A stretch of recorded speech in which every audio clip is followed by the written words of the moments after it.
All right, so in this video, I'm going to be talking about the current state of the Republican primary, what's going on. They've scheduled the first debate for August. Who's in the race? Who's leading? Where is it trending? Let's look at the numbers from Real Clear Politics. That is the main pollster that I use. And just looking at it, we've got Donald Trump enjoying a significant, looks like 27 point lead overall when it averages out over DeSantis. You've got Mike Pence pretty far away, getting roughly 5% support. Nikki Haley, 4.5%. Liz Cheney, who's not even a Republican, at around 3%. And then there's some other. How about Mike Pompeo, Vivek Ramaswamy getting a shout out there, about 1% of support overall. But then, of course, guys, just like I predicted, Donald Trump, because of the indictment, is starting to absolutely trend in the polls. I think this was probably before the indictment, but you can see Trump shooting way up. This is a Democratic strategy. They want to face Trump in 2024. They're indicting him so the Republican base unites around Trump because they think Trump's going to be easier to defeat in a general election than Ron DeSantis, and they are correct. It's not that I hate Trump. I'm just saying I think DeSantis for sure would win. You can see DeSantis in the green, down a little bit at around 25% support. This is based off of recent polling data. Mike Pence, Mike, you're just wasting donor money at this point. Come on. Do we really think, maybe if it was 2008, maybe Mike Pence, if it was 2008, he is your typical conservative, John McCain type. Nikki Haley, maybe if it was 2012, but it's not going to happen in 2024. Liz Cheney, is that Chris Christie? Oh my goodness, the big fella. Dude, I want to see Chris Christie on the debate stage so bad. Chris Christie. What if Trump picked Chris Christie as his VP? Oh, no, apparently Chris Christie doesn't like Trump now, and he's going to probably support DeSantis, but it looks like at least he's running. According to this, he's getting 1% of the support. At Ramaswamy, Vivek, I like Vivek. He's way too young. He's 37. He's kind of turning into like a Trump bitch or whatever. Because he just it seems like he won't go against Trump, but he's going against DeSantis. But yeah, Ramaswamy, there's a few ways he could choose to go. He could try and really run against Trump and start calling out Trump, kind of like DeSantis is starting to do. Or he can kind of just lay low this election cycle, let Trump run. Whoever he picks for VP, it's probably going to be a woman. I was actually looking up who Trump is going to pick. Some people were saying maybe Carrie Lake, maybe not, because Trump is someone who he doesn't want any of the shine off of him.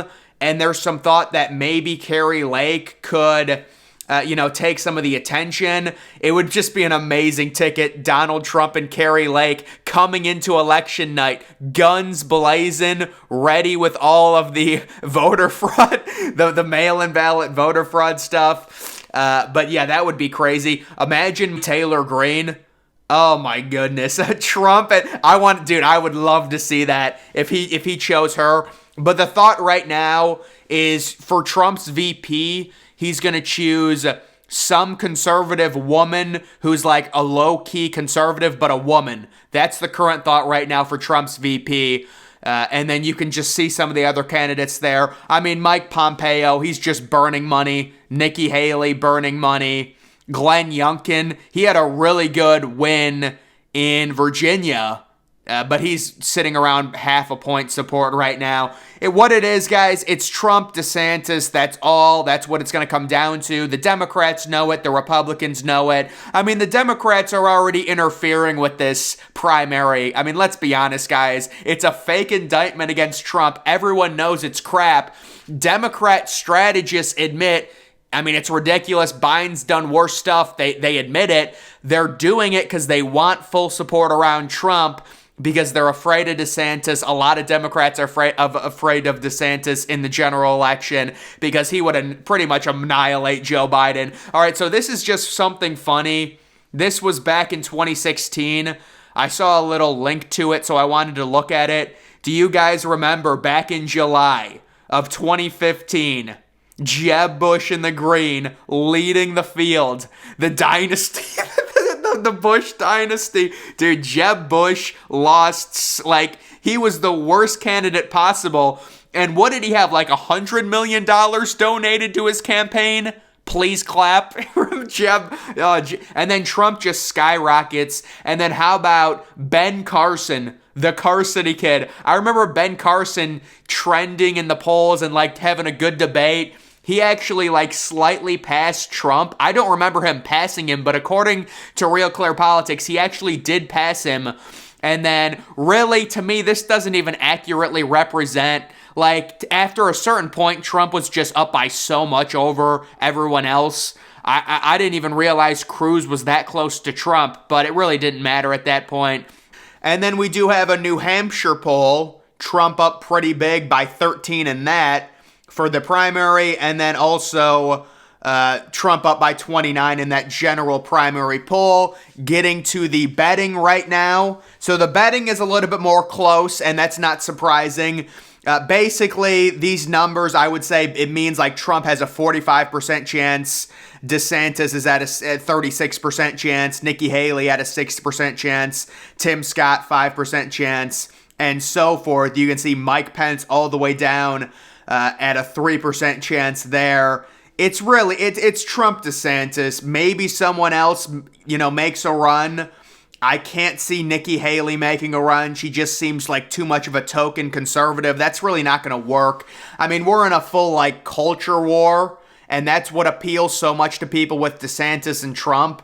Also, DeSantis handling the pandemic, winning Florida by 20 points, really coming off well as kind of the younger leader in the Republican Party. Trump is going to have basically a free, when it comes to Republican support, at least 30%. It's just going to be MAGA people, no doubt about it. So he's already got a significant base that'll vote for him no matter what over any of these other guys. But overall, just looking at this, you can see this is recent trends. Trump going up over DeSantis after they were kind of basically even for it looked like the past 2 months. Trump is up a little bit. And this is really before we've seen the effect of Trump being arrested. It's going to be a huge positive for Donald Trump. And he's probably going to even jolt up significantly higher than where he is right now in front of DeSantis, which is exactly, in my opinion, what the Democrats wanted. Now, you can say maybe they just have a crazy obsession with Trump. I mean, they do. Let's be honest. The Democrats are obsessed with Trump. But you can maybe say, if you're really simple about it, they're just obsessed with Trump. They want to get a mugshot. They want to see him in handcuffs. But again, you would have to think if these people have at least 2 or 3 brain cells, they would realize this is simply ridiculous. It just looks like you're treating Trump differently than every other major political figure, including Biden, Obama, Bush, whoever you want to call. This whole idea to where, we're going to hold presidents to higher standards, it's simply ridiculous, and everyone can see through it. And that's why I would assume the Democrats understand that, and they're trying to prop Trump up over DeSantis because they don't want to face DeSantis in the general. And also the timing of it is very, very convenient for Trump, to where it's literally right before the primary season starts with the first debate coming in August. It's like they want to get this thing over with, and they want to see Trump get boomed up right before the primaries start. That's just my theory. Maybe it's wrong, but it just seems like, there's no way these people are this stupid to where they think, unless they have something that we don't know about at all on Trump, these current charges are some of the most ridiculous things. The idea that you would indict a president over this with what we've seen recently with Biden and Ukraine, with Hunter Biden, all the stuff Obama did, all the stuff Trump did, that's worse than this. It makes no sense. And then this is the current 2024 presidential odds. You can see Joe Biden sitting right around 41% chance. Trump and DeSantis pretty much splitting it at 26% chance. And then you have the other Democrats. If Biden croaks or basically can't perform in the debates. They decide to move on. That's something the Democrats can certainly still do. My speculation would be they would go with Michelle Obama or Newsom. Kamala Harris, extremely unlikable. They would certainly not choose her, and they would certainly not choose Pete Buttigieg. He would significantly struggle to bring out any sort of minority vote. So I think they would go with Newsom or Michelle Obama or someone like that. I know there's a few other trendy Democratic candidates that really aren't being talked about right now in the mainstream, but a lot of younger people like them. So maybe it ends up being one of them. But overall, I mean, the Democrats know with Biden, it's a great incumbent advantage, even if he just looks like a shell. I mean, you look at him during his State of the Union. For Biden, that's good enough. You know, as long as you can kind of just talk and get through it. And if Biden does end up facing Trump during the debates, he can kind of work through them. And then we've got a CNN poll, because it is so very important. Do you think Joe Biden deserves to be reelected? Yes is sitting at 32%, no at 67%. So this is pretty much meaningless. I mean, it all comes down to, how many times are we going to hear, oh, the only reason I voted for Biden was because Trump was the other option? So it's like, you know, obviously in a hypothetical, people are going to say, I don't want Biden. But if it's Biden versus Trump, I'm sure there's going to be a lot of people that choose Biden. Like, this type of question just really doesn't matter. But in terms of the current state of the Republican primary, I mean, I don't want to bore people, but it really is Trump versus DeSantis, and Trump is trending right now. And the lead for Trump, because of what just happened, is probably going to expand over DeSantis before the first debate that happens in August. During the summer months, you're going to see Trump gain a lot of momentum with everything that's going on. There's a reason he gave himself up to New York and didn't fight it. Because if you remember, DeSantis says, listen, we're not handing him to New York. It's disgusting. This is a political witch hunt, because he wants to score points with the Republican base. And Trump says, I'm not going to give you a chance to score any points.